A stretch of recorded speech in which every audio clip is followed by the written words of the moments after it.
So, Jonathan, good evening to you. Is it fair to say a lot of this is down to people buying David Bowie and George Michael records after they passed away?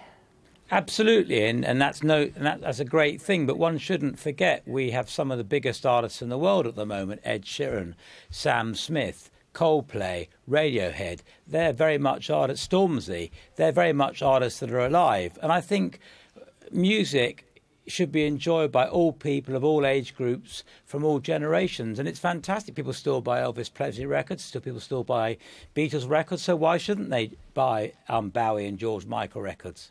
Why is British music such a success story? I mean, you know, you go all the way back to the Beatles, the Rolling Stones, the Who, all the way through to the present day and the artists you've just described. And what is it about British music?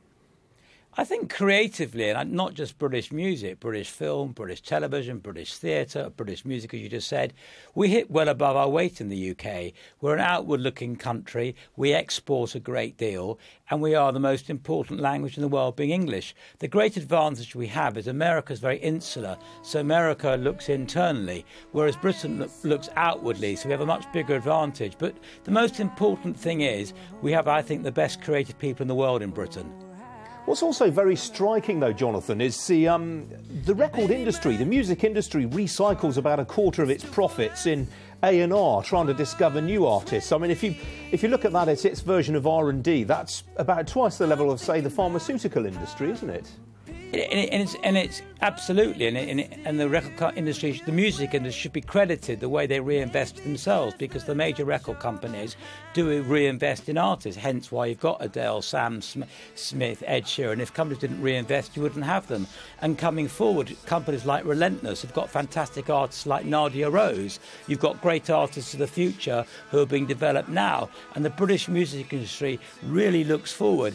In America, if you look at the American charts, you've got continual groups that remain, that came big 10, 15 years ago, whereas the UK creates new creative product continually.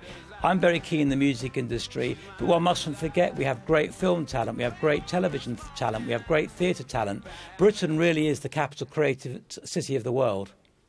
Briefly, Jonathan, is it as lucrative a career as it once was? I mean, recorded music sales aren't as strong as they used to be. The musicians are having to go out more on tour to make money. Is it quite as profitable a business as it was once for the individual artists? Well, it's interesting you say that, because, of course, recorded music has been down, but with streaming, it's now worth $610 million in the UK a year. Interestingly enough, the live music industry in the UK is worth over $900 million. So that gives you an example of the ratio of live versus recorded. Right. But with digital streaming has opened up the market in a completely new way to people all over the world. OK, Jonathan, got to cut you off there, I'm afraid. Thanks very much for joining me. Jonathan Shalit. You're welcome.